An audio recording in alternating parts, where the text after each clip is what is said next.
आज माझ्या अध्यक्षतेखाली माननीय छगन भुजबळजी, पंकजाताई मुंडेजी, अतुल सावेजी, दत्तात्रय भरणेजी, गुलाबराव पाटीलजी, गणेश नाईकजी, आमची सर्व मंत्रिमंडळ उपसमितीची बैठक झाली।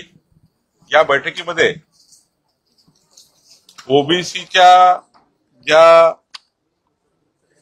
353च्या वर जाती आहेत या समाजाकरता 18 पगड जातीकरता बजेटमधनं साधारण 3800 कोटी रुपये जे मिळायचे आहे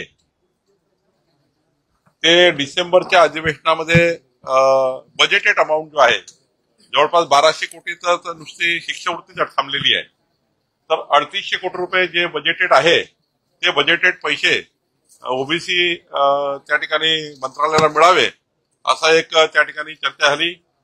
सोबतच राज्यामधल्या ओबीसी समाजाचे जे हॉस्टेल्स आहे त्या ठिकाणी ग्रंथालय आहे किंवा शासकीय कार्यालय आहे या बांधकामाकरता एक कन्सल्टन्सी नेमून त्या ओबीसी समाजाकरता जे जागा पाहिजे आहेत जागेचे प्रस्ताव जे आलेले आहेत त्या प्रस्तावाला तातडीने जागा उपलब्ध करणे हाही या ठिकाणी चर्चा झाली।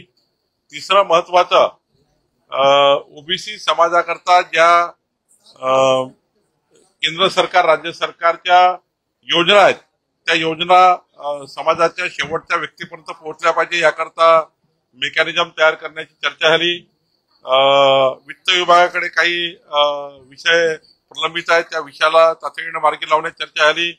एकंदरीत जी कार्यकक्ष आहे त्या कार्यकक्षेमध्ये काय काय विषयाला समितीने काम करायचं यावर चर्चा झाली आणि सोबतच जे अत्यंत महत्वाचा जो आता जो संभ्रम जनतेच्या मनात आहे ओबीसी समाजामध्ये की आपला अन्याय होणार आहे जे काही त्या ठिकाणी जो काही आता मराठा समाजाचं आंदोलन झालं त्यातून जो काही शासन निर्णय झाला त्यातून काही ओबीसी समाजावर अन्याय होणार आहे याबद्दलही आम्ही खूप वेळ चर्चा केली आणि या चर्चेमध्ये एकच भूमिका सर्वांची आहे की जे कुणबी नोंदी आहे त्या नोंदी जी काही जीआर प्रमाणे निघेल त्या शोधून त्या कुठल्याही चुकीच्या पद्धतीच्या नोंदी दाखवू नये। चुकीच्या पद्धतीच्या नोंदी कुठल्याही समितीने त्या मान्य करू नये। मग ते ग्राम समिती असेल किंवा वंशावळ समिती असेल किंवा आमचे एडीओ तहसीलदार असतील त्यांनी चुकीच्या नोंदीच्या आधारावर कोणतेही ओबीसीचे प्रमाणपत्र इश्यू करू नये। शासन निर्णय जो झाला आहे मराठा समाजातला मराठा कुणबी किंवा कुणबी मराठा या ठिकाणी प्रमाणपत्र देण्याचा तर त्याबद्दल काही कुणाची ना नाही पण एकही चुकीचं प्रमाणपत्र त्या ठिकाणी निघू नये याचा काहीतरी नियंत्रण असला पाहिजे याचाही चर्चा या बैठकीत झाली। नाहीतर मग जीआरचा काहीतरी चुकीचा अर्थ काढून त्या ठिकाणी काहीतरी नोंदी घेतल्या हे होऊ नये। जे नियमात आहे जे मागासवर्गीय राज्य मागासवर्गीय आयोगाच्या दिशानिर्देशाप्रमाणे मराठा कुणबी किंवा कुणबी मराठा जो ओबीसी मध्ये घेतला आहे त्याप्रमाणे जे दिशानिर्देश आहे आणि जो काही जीआर आहे त्या जीआर प्रमाणे जाताना एकही खोटं प्रमाणपत्र किंवा खोट्या नोंदी किंवा खोटे प्रमाणपत्र याच्या आधारावर मात्र कुठल्याही एडीओ तहसीलदारनी चुकीचे प्रमाणपत्र देऊ नये। जे शासन निर्णय आहे की मराठा कुणबी किंवा कुणबी मराठा हे नोंद असेल तरच त्या ठिकाणी या ठिकाणी पुढे जावं असाच त्या ठिकाणी सर्वांचा एकमत होता। पण चुकीच्या नोंदी मात्र कुणी करू नये असं सर्वांचं या ठिकाणी चर्चा झाली आहे। काही त्या ठिकाणी शासन निर्णयाबद्दल संभ्रम होता त्या शासन निर्णयाबद्दल पुढच्या उपसमितीच्या बैठकीत चर्चा होईल पण आजच्या बैठकीत मात्र सर्वांनी येणाऱ्या काळामध्ये 18 पगड जाती ओबीसी समाजाला महाराष्ट्र सरकारच्या माध्यमातून संपूर्ण न्याय मिळावा, हक्काचा निधी मिळावा, हक्काचे सर्व त्या ठिकाणी जे काही ओबीसी समाजाचे सवलती आहेत त्या मिळाव्या। आणि एक अजून महत्वाचा निर्णय झाला अण्णासाहेब पाटील महामंडळाची जशी योजना आहे विद्यार्थ्यांना व्यवसाय निर्माण करून देण्याकरता रोजगार निर्मिती करता तशी योजना ही ओबीसी मंत्रालयाने सुद्धा करावी असाही निर्णय या ठिकाणी झाला आहे. त्यामुळं राज्यातल्या ओबीसी समाजातल्या तरुण विद्यार्थ्यांना पुढच्या काळामध्ये अण्णासाहेब पाटील जसं महामंडळ आहे त्याप्रमाणे सर्वच ओबीसीचे महामंडळ या ठिकाणी तशी योजना राबवतील अशी योजना या ठिकाणी झाला आहे. पुढच्या उपसमितीच्या बैठकीमध्ये जे आज ठरलेलं आहे आणि एकदा छगन भुजबळ साहेबांच्या काळामध्ये जी उपसमिती होती छगन भुजबळ साहेब अध्यक्ष असताना त्या उपसमितीने जे काही निर्णय घेतले होते त्या उपसमितीच्या निर्णयाचा ऍक्शन टेकन रिपोर्ट त्यांनी 12-13 निर्णय तेव्हा घेतले होते छगन भुजबळ समितीने. तर त्या समितीचा ऍक्शन टेकन रिपोर्ट आजपर्यंत आला नाहीये. त्या कुठल्या त्याच्यावर ऍक्शन झाल्या कुठले त्यात बैठकीत जे उपसमितीच्या बैठकीत जे निर्णय झाले होते त्यावर ऍक्शन टेकन रिपोर्ट मागितलेला आहे. सर मात्र छगन भुजबळ कुठेतरी नाराज आहेत. त्यांनी काल देखील मुख्यमंत्र्यांना पत्र लिहिलं होतं की ओबीसी वर कुठेतरी हा अन्यायच होणार आहे त्यामुळे कोर्टात जाणार असं त्यांनी वारंवार स्पष्ट केलेलं आहे. जीआर मध्ये जो शब्द आहे त्यावर काही शब्दांवर आक्षेप घेतले असं देखील कळतं. नाही घेतलाय ना.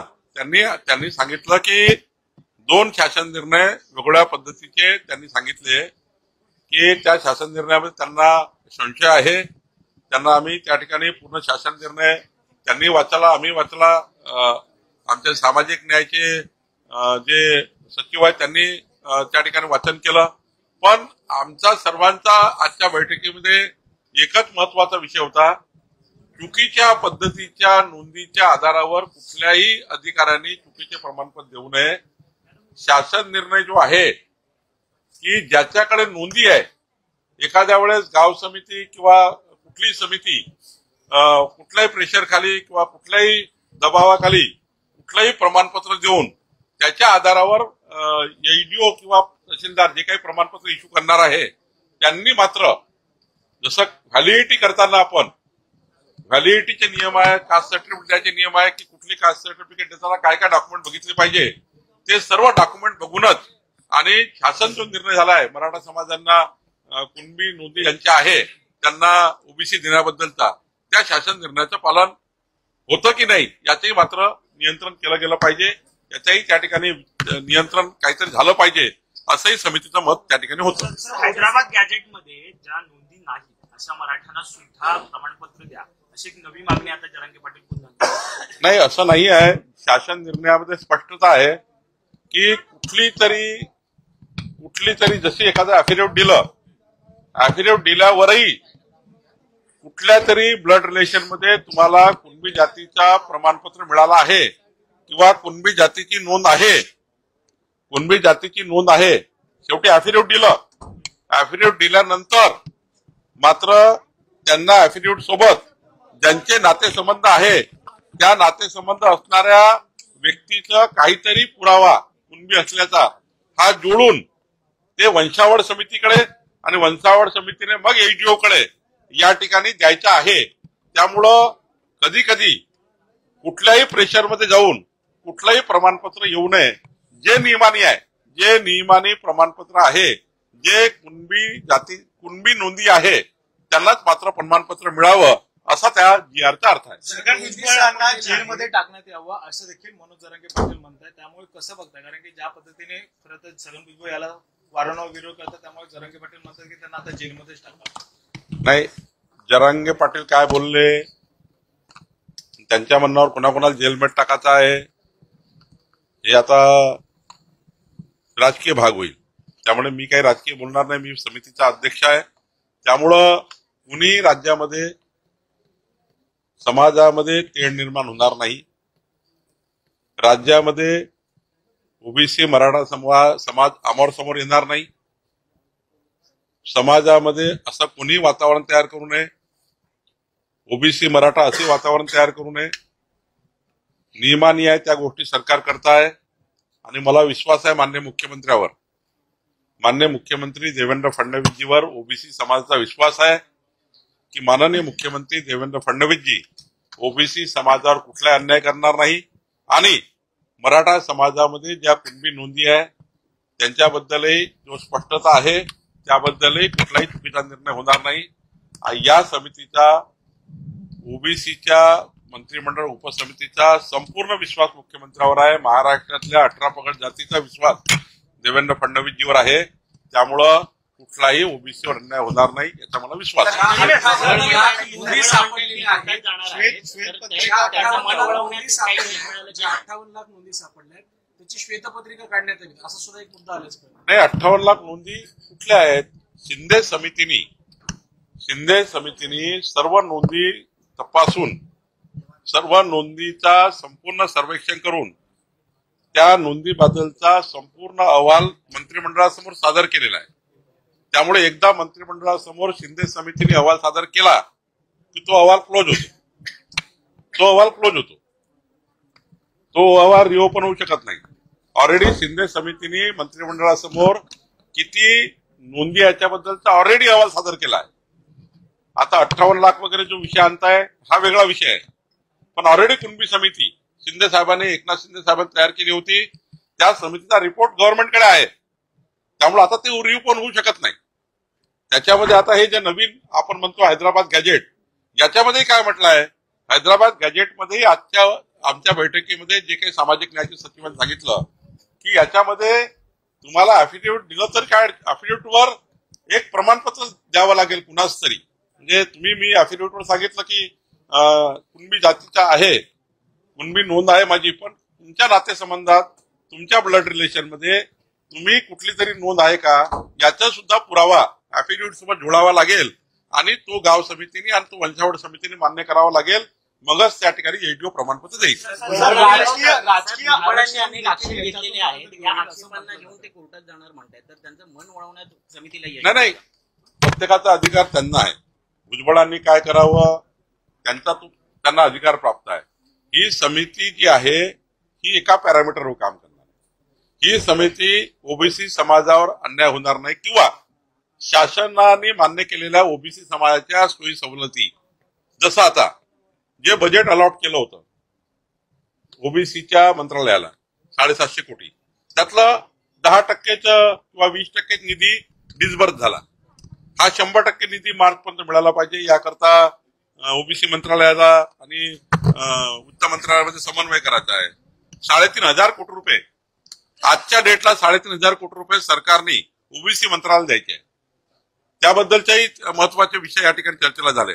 ही बैठक काही एकटी मराठा आणि ओबीसीच्या केवळ या दोन समाजामध्ये काही तेढ निर्माण करणारी बैठक नाही आहे.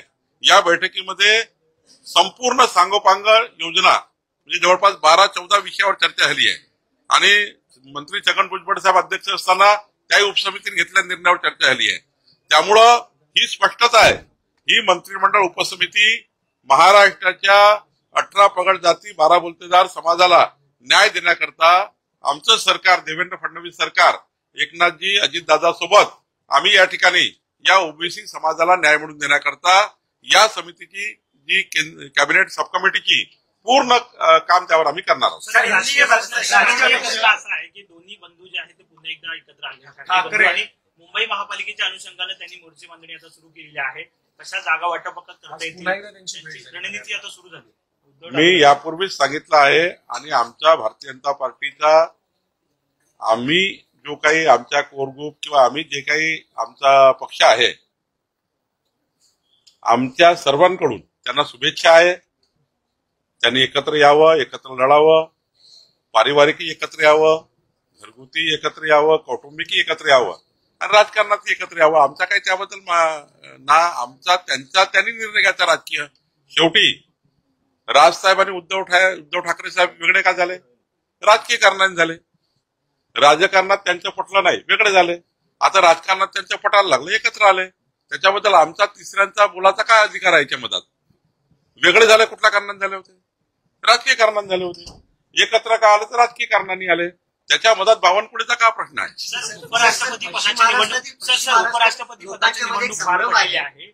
जी मतं फुटलेली आहेत ती महाराष्ट्रातली सुद्धा ही मतं फुटली अशी माहिती समोर येते सूत्रांकडून. तर जे विरोधक आहेत किंवा महाविकास आघाडीतले नेते आहेत त्यांचं म्हणणं आहे की तुम्ही मतं फुटली असं म्हणताय, मग त्याचे पुरावे द्या. मुख्यमंत्र्यांनी कालच म्हटलं होतं की आगे आगे देखो होत आहे का कुठेतरी याला या देशातल्या 140 कोटी जनतेचं, या देशातल्या निवडून आलेल्या लोकप्रतिनिधी खासदाराचं, राज्यसभेच्या आणि लोकसभेच्या खासदाराचं प्रचंड विश्वास, भारताच्या विकासाचा विश्वास, देशाच्या विकासाचा विश्वास माननीय प्रधानमंत्री मोदीजीवर आहे.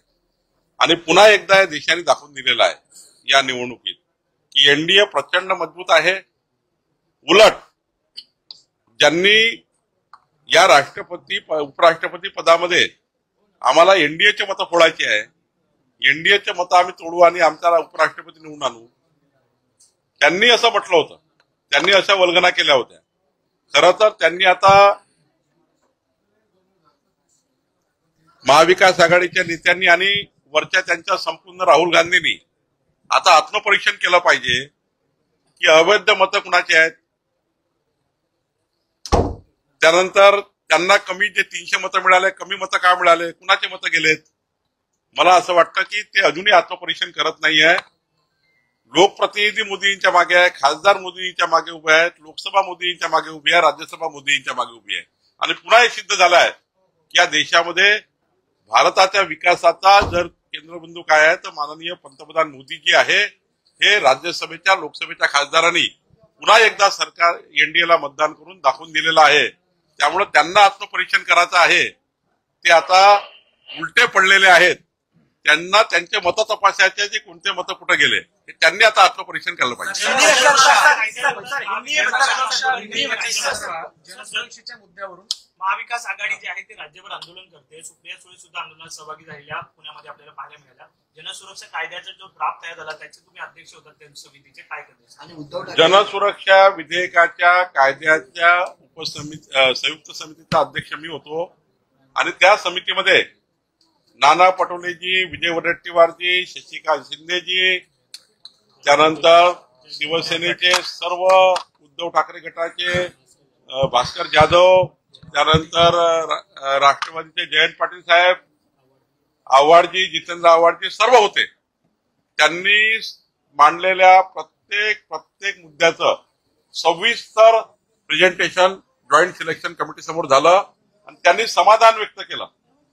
आणि समाधान व्यक्त करून हा जो कायदा तयार झाला आहे हा केवळ जे नक्सलाइट मुवमेंट आहे याच्याकरता येणारी पिढी ही बळू नये आणि नक्सलाइट मुवमेंटला ज्या पद्धतीचा सपोर्ट मिळतोय तो सपोर्ट शोधून काढावा. अशा काही संघटना ज्या अजूनही माओवादी विचार, नक्सलाइट विचाराला समर्थन करणाऱ्या आहेत त्या संघटना यातून बॅन कराव्या. याकरता अत्यंत प्रामाणिकपणे या राज्याच्या नक्सलाइट विचाराला बाहेर काढण्याकरता, नक्सलिझम खतम करण्याकरता हा त्या ठिकाणी विधेयक आलेला आहे. एकीकडे सर्वांनी समर्थन केलं आहे. माझ्याकडे हजेरी आहे, हजेरी पुस्तकावर कुठल्या कुठल्या बैठकीत कोण कोण हजर होता आणि त्यांनी काय काय मांडलं आहे. त्यामुळे आता त्यांना हा अधिकार नाही आहे. आता फक्त निवडणूक तोंडासमोर ठेवून येणाऱ्या स्थानिक स्वराज्य संस्थेच्या निवडणुकीचे राजकारण त्यांना करायचं आहे, म्हणून ते मोर्चा काढतायत. सर, हिंदी में बताइए, आज अहम बैठक हुई, 3 मुद्दों पर चर्चा की और क्या छगन भुजबल की नाराजगी को दूर करने में आपको कामयाबी मिली? आज ओबीसी कैबिनेट सब कमेटी की बैठक हुई. उस बैठक में छगन भुजबल जी, पंकजा मुंडे जी, अतुल सावे जी, गणेश नाइक जी, दत्ता भरने जी, गुलाबराव पाटिल जी, हम सब कैबिनेट सब कमेटी के सारे मेंबर थे. सबने मिलकर जो ओबीसी समाज की जो डिमांड्स है वो डिमांड पे चर्चा की, जिसमें सबसे बड़ी डिमांड है कि 3,500 करोड़ जो अभी ओबीसी की समाज के लिए जो बजटेड अमाउंट है लेकिन वो अभी तक ओबीसी मंत्रालय को नहीं मिला है, उसको आने वाले बजट में उसके लिए बजट में उसका प्रावधान हो, वो निधि जो फंड्स है उसका डिसबर्समेंट हो, इसके लिए चर्चा की. उसके बाद जो ओबीसी समाज के हॉस्टल्स है, ओबीसी समाज के जो वहां पर उनके ऑफिसेस है उनके लिए जगह देने का निर्णय हुआ. साथ साथ में अन्ना साहेब पाटिल ये जो महामंडल है जिनके माध्यम से युवकों को व्यवसाय मिलता है, उसी तरह की योजना ओबीसी समाज के लिए भी की जाए, उसके लिए भी चर्चा हुई. और साथ साथ में छगन भुजबल जी जब ओबीसी समाज के कैबिनेट सब कमेटी के चेयरमैन थे, वो समय कुछ निर्णय हुए, उनका भी एक्शन टेकन रिपोर्ट अगले समिति में लाने के लिए बोला है, अगले बैठक में लाने के लिए बोला है। उसके साथ साथ आज के बैठक में जो मराठा समाज के आंदोलनों को लेकर एक निर्णय हुआ था, जीआर निकला था, उस जीआर में उसकी भी चर्चा लंबी हुई। उस जीआर में स्पष्टता देने का हमने प्रयास किया कि, और सबने ये कहा, आखिरी बैठक का समापन क्या हुआ तो सबने निर्णय लिया कि जो जीआर निकालने के पीछे का मकसद था हमारे सरकार का कि कोई भी व्यक्ति कुणबी है, कोई भी व्यक्ति कुणबी है और उनको प्रमाण पत्र नहीं मिला है, उसके लिए जो जीआर निकाला गया, उस जीआर में जो समितियां बनेगी, एक विलेज लेवल की समिति है, एक वंशावळ समिति तहसील लेवल की है, फिर एसडीओ को प्रमाण पत्र देना है हमारे जो सब डिविजनल ऑफिसर को। तो ये जो प्रमाण पत्र देने वाले हैं, पहली कमेटी से गांव समिति से लेके एसडीओ तक, ये प्रक्रिया में कोई भी गलत तरह का प्रमाण पत्र नहीं इश्यू होना चाहिए। जो प्रमाण पत्र इश्यू होगा, जो कास्ट सर्टिफिकेट इश्यू होगी, वो नियम से होगी। इसके लिए भी नियंत्रण होना चाहिए, ये कैबिनेट सब कमेटी का कहना था। और वो नियंत्रण क्या है, तो हमारे प्रांत एसडीओ होते हैं, उन्होंने देखना चाहिए कि अगर एफिडेविट भी आता है, मैं आपका रिलेटिव है, एफिडेविट आता है, तो एफिडेविट के साथ जिनका रिलेटिव है उनका कम से कम कुणबी जाति का प्रमाण पत्र, ब्लड रिलेशन का कुणबी जाति का प्रमाण पत्र होना चाहिए। ये नियंत्रण भी इसके ऊपर रहना चाहिए।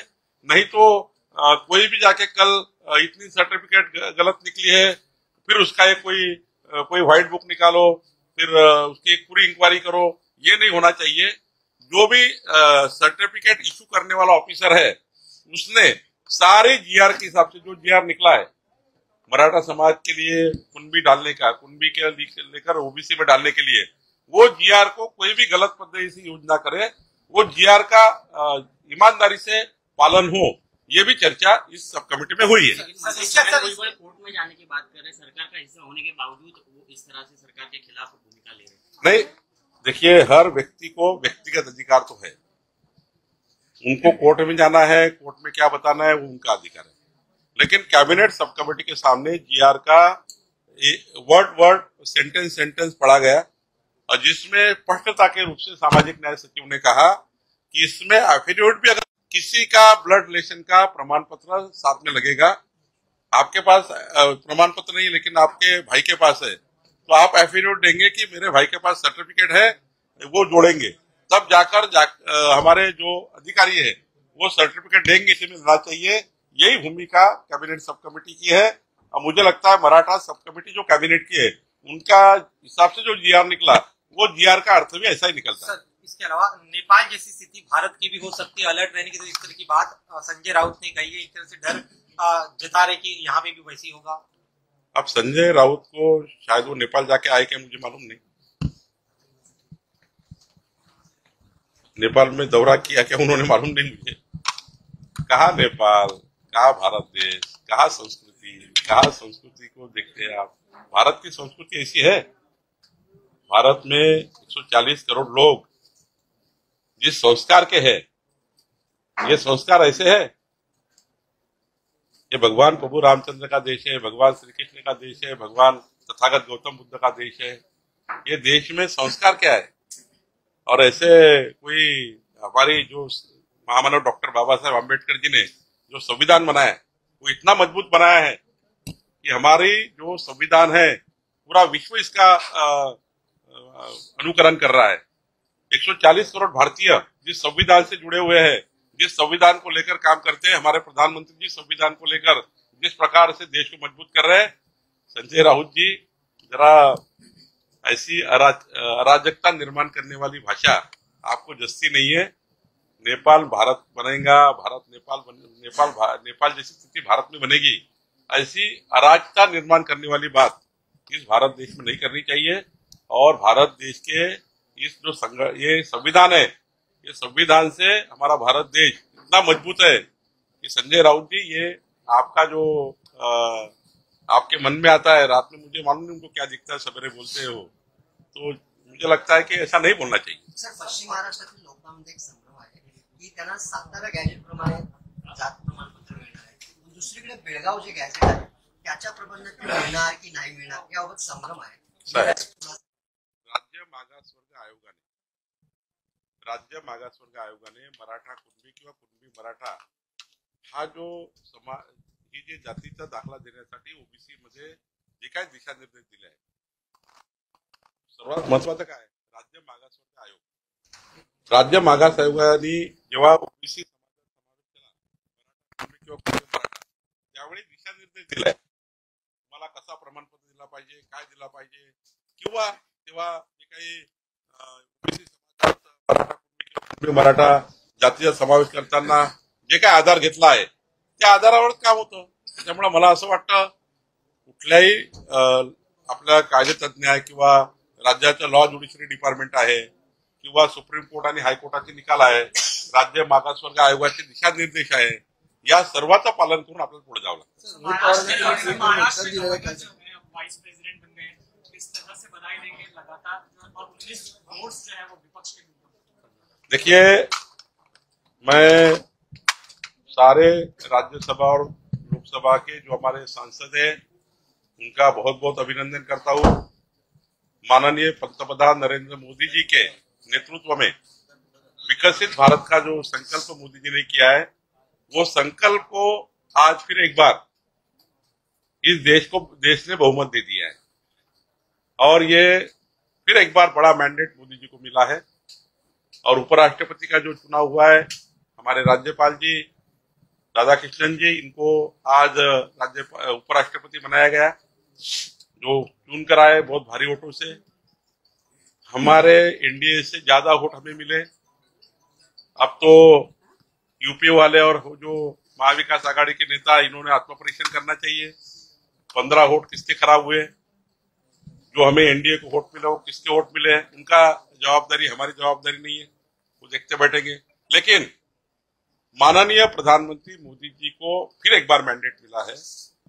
हमारे सरकार जिस प्रकार से मजबूती से काम कर रही है, विकसित भारत के लिए मैंडेट मिला है.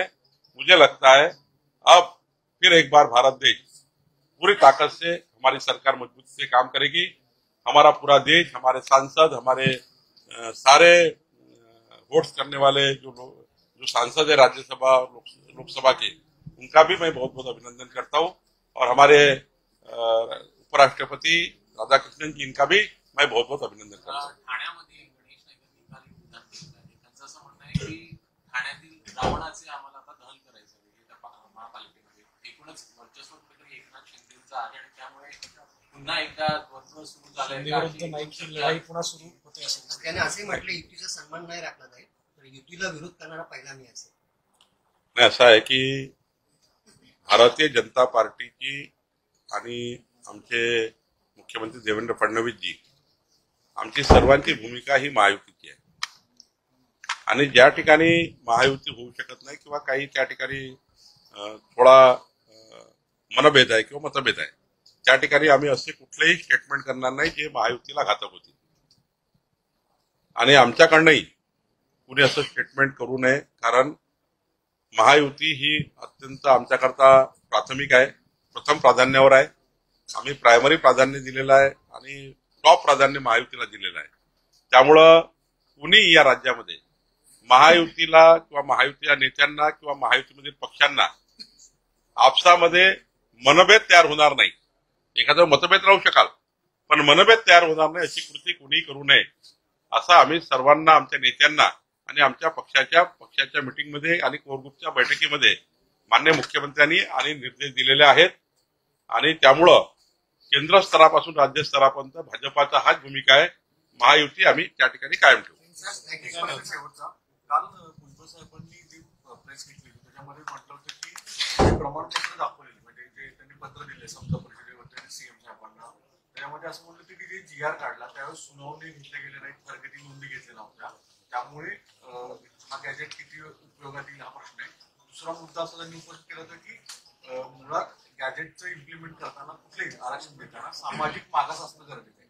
मराठा समाज हा मुळातच सामाजिक मागास नाहीये, तर मग त्यांना कुठल्या आधारावर दिलं गेलं असं त्यांच्याकडे कोर्टाकडे भूमिका मांडताय. मी वारंवार सांगितलं आपल्याला, राज्य मागास आयोगाने जेव्हा मराठा कुणबी किंवा कुणबी मराठा ओबीसी मध्ये घेतला तेव्हा तेव्हा जे काही दिशानिर्देश दिले आहेत त्या दिशानिर्देशाप्रमाणे सरकारला काम करावं लागतं. आताच्या GR मध्ये स्पष्टता आहे की मराठा कुणबी किंवा कुणबी मराठा एवढ्यांनाच कास्ट सर्टिफिकेट मिळणार आहे. त्याची क्रोनॉलॉजी काय असेल, त्याचा आपले SOP काय असेल ते दिलेली आहे. मग काही मराठा समाजाची मागणी होती की स्थानिक लेवलला काही नोंदी राहिलेल्या आहेत त्या दिसतील. आता तसं तर हे मान्यच करावं लागेल की शिंदे समितीने तुम्हाला संपूर्ण नोंदी शोधून कॅबिनेटला अहवाल सादर केलाय. तसं तर ते क्लोज झालेलं आहे. पण तरी एकदा पुन्हा संधी ही त्या ठिकाणी मिळत आहे की बाबा ठीक आहे, शिंदे समितीसमोर समजा काही गोष्टी आल्या नसतील तर पुन्हा एकदा तुम्ही दाखवून द्या की प्रतिज्ञापत्र आहे. ठीक आहे, सोबत एखादा कुणबी प्रमाणपत्र जोडावं लागेल. कारण शेवटी तुम्ही ब्लड रिलेशनवर गेले तर एखादा ब्लड रिलेशन मध्ये एखाद्याकडे प्रमाणपत्र आहे दुसऱ्याला मिळालं पाहिजे का? त्यामध्ये कुणाची ना नाही. पण चुकीच्या पद्धतीचं होणे याकरता नियंत्रण असलं पाहिजे. हे ओबीसीच्या सबकमिटीची मागणी आहे. सातत्यानं रोहित पवारांकडून आरोप केले जातात त्यावर नाही, रोहित पवारजींना मी त्यांनी केलेल्या आरोपाचं काल अंतिम उत्तर दिलंय. त्यांना सर्व स्टेटमेंट मी पाठवलं. मागच्या सरकारच्या काळात महसूल मंत्र्यांनी फक्त स्थगिती दिलेली आहे, कुठलाही दंड माफ केला नाहीये. रोहित पवारांनी असे आरोप करण्याच्या पूर्वी आरोपामध्ये कुणालाही भ्रष्टाचाराचे आरोप करताना विचार करून आरोप केले पाहिजे. खऱ्या अर्थाने जेव्हा तुम्ही कुणावर भ्रष्टाचाराचे आरोप लावता तेव्हा त्या व्यक्तीची इमेज आणि त्या व्यक्तीचं संपूर्ण त्याच्या मागे असलेला संपूर्ण जो एक समाज असतो तो नाराज होतो. त्याची कार्यपद्धतीवर लोक नाराज होतात. शेवटी आमच्या मागे संपूर्ण महाराष्ट्राची 14 कोटी जनता आहे, सरकारकडे बघताय आणि सरकारच्या एखाद्या मंत्र्याला तुम्ही आरोप लावता तर साऱ्या महाराष्ट्राला संभ्रम निर्माण होतो. त्यामुळं रोहित पवारांनी कुठलीही राजकारणाची एवढी घाई करू नये. त्यांनी आरोप लावताना विचार करून लावला पाहिजे, अभ्यास करून लावला पाहिजे. मी जे उत्तर दिलं होतं विधानमंडळामध्ये ते मागच्या सरकारच्या काळाच्या प्रश्नावर आता उत्तर दिलं होतं म्हणून माझ्या नावाने छापून आलं. माझ्या नावाने उत्तर का छापून आलं सभागृहात? कारण मागच्या सरकारच्या काळात एखादा समजा काही प्रकरण झालं असेल त्याचं उत्तर या वेळी द्यायचं असेल तर माझ्या नावाने छापून येतं. पण मागच्याही सरकारच्या काळात माननीय विखे पाटील साहेबांनी कुठलाही दंड माफ केला नाही. माननीय विखे पाटील साहेबांनी त्या ठिकाणी फक्त त्याला स्थगिती दिलीत आणि तपासणी करा असं म्हटलेलं आहे आणि याची पूर्ण तपासणी चालू आहे. अजूनही केस माझ्या कोर्टामध्ये त्याचं हिअरिंग सुरू आहे. एक हिअरिंग आता मागच्या आठवड्यात झाला आहे आणि मी कुठल्याही प्रकारचा दंड माफ केला नाही, विखे पाटलांनी केला नाही. मात्र यानंतर या राज्यामध्ये कुठल्याही मंत्र्यावर किंवा सरकारवर भ्रष्टाचाराचे आरोप करायचे असेल तर ते भ्रष्टाचार झाला असं तरच केले पाहिजे. असे चुकीचे आरोप करून तोंडावर पडू नये असं मला वाटतं.